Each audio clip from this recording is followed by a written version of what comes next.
GGSS မှာ SS ဆိုတဲ့စလုံးလေးတစ်လုံးအကြောင်းကိုပထမဦးစွာရှင်းပြပါရစေ။ Safe space ဘေးကင်းလုံခြုံတဲ့ရပ်ဝန်းလေးတစ်ခုကျွန်တော်တို့ GGSS ဟာ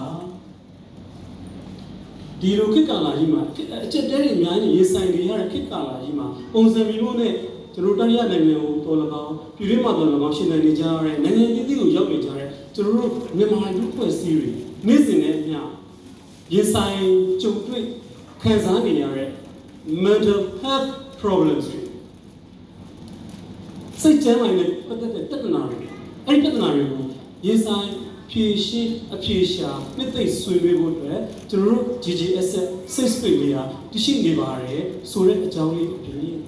ဟိုကျွန်တော်တို့စိတ်ကျန်းမာရေးပြဿနာတွေကိုကျွန်တော်တို့ဒီစကြန်တာလို့ခေါ်တဲ့ကျွန်တော်တို့လိင်ခွဲခြားတဲ့ဗီဇဒါကတော့အမျိုးသားဒါကတော့ဒီလိင်ခွဲခြားတဲ့ဗီဇစကြန်တာတွေအပြင်ဒီ LGBTQAI+ အတိုင်းဝိုင်းဟာကျွန်တော်တို့ထက်ပိုပြီးတော့အဆအဝေးများစွာခွဲခြားပြိဋိခံနေရတဲ့ပုံစံမျိုးနဲ့ဒီ mental health problems တွေကိုရေးဆိုင်တွေ့ကြုံနေရတယ်ဆိုတဲ့အကြောင်းကိုကျွန်တော်တို့ရဲ့အထူးအတဲ့တော့ဆရာကိုဝက်စတာကျေးဇူးပြုရှင်းပါတယ်ဟုတ်ကဲ့ဆရာဖိတ်ခေါ်ပေးတာကျေးဇူးပါဆရာကျွန်တော်ဒီမဲဆောက်မှာ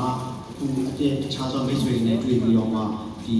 Pride of Top 10% ဆိုတဲ့ဒီ Pride Month အတွင်းမှာလုပ်တဲ့ပွဲလေးတစ်ခုပါဝင်ဝဲရတဲ့အတွက်လည်းကျေ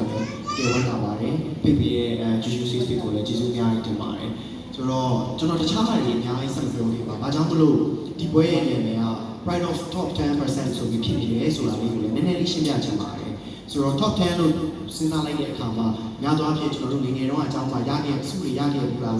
စင်နှစ်3 4 5 6 7 8 9 10အထိဝင်ခဲ့ဘူးလားဆိုတာဒီအများကြီးပြည့်တွေးမိပါလိမ့်မယ်ဆိုတော့ဟုတ်တယ်လို့စပြောရင်းနဲ့ပဲကျွန်တော်အဲ့ဒါကိုဒီ queer တွေရဲ့ pride month လေးနဲ့ချိန်ပြီးတော့ပြောပြချင်ပါတယ်ဆိုတော့ဒီကမ္ဘာလုံးမှာလောက်ထားတဲ့ research တွေအရတနိုင်ငံနဲ့တနိုင်ငံကောက်ယူထားတဲ့